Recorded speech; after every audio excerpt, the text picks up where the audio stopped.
Playing the Game by Barbara Taylor Bradford. Read by Catherine Harvey. Prologue. London, March 2007. Annette Remmington sat at her desk, staring across the room at the painting, or rather at the photographic blow-up of the painting. It was propped up on the credenza, leaning against the wall in the ceiling light, carefully angled, brought into focus. Her marvellous painting, her masterpiece, her Rembrandt.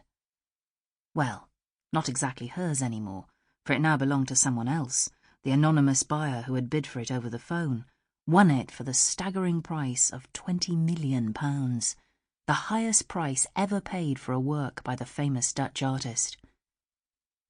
What would he feel if he were alive? Would he have experienced the same thrill she had at the auction, as the price had risen and risen to that final, staggering amount?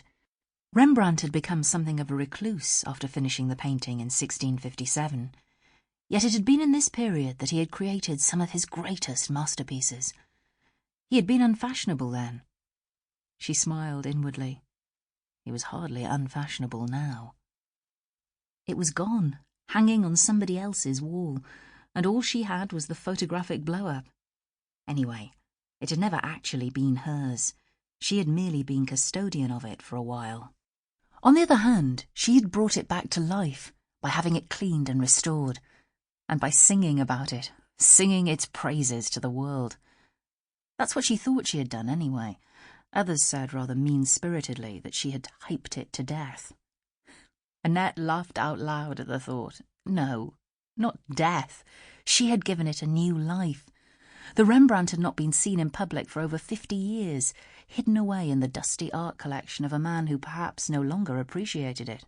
And she had put it on view and then sold it for an incredible amount of money, and at a time when art prices had dropped. Rising, she walked across the room, stood gazing at the photographic blow-up for several minutes, and admiringly so. The portrait was so lifelike.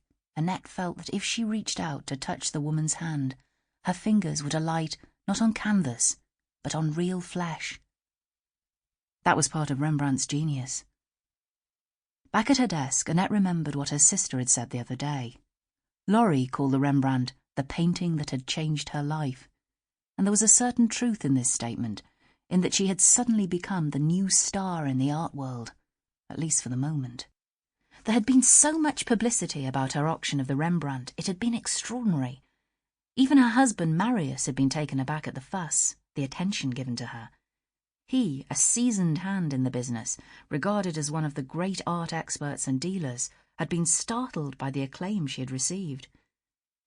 Marius had a fine reputation, as did so many other dealers, yet it was to her that Christopher Delaware had come, seeking her out because he remembered her from a social occasion over a year ago now, when they had discussed art. That long chat had centred on her areas of expertise, Impressionist and post-Impressionist paintings, and, at the other end of the art spectrum, old masters. He had been keen to listen to her, learn from her that evening, and so he had arrived at this office one day, many months ago, asking for her help. He had told her about his ancient uncle, a bachelor who had recently died and left him everything, including an art collection with a Rembrandt in it. Could she, would she, take him on as a client? She had, and the rest was history. The auction had taken place a few nights ago, and the art world had collectively gasped when the hammer had come down on the final bid of £20 million. The audience was stunned.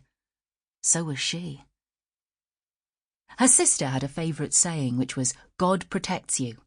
And of course Laurie could not resist saying this when she heard about Christopher Delaware's first visit to her Bond Street office. Recalling that now, Annette smiled faintly. In her mind, it was Marius who protected her. No, perhaps guided her was a better phrase to use. The faint smile flickered again.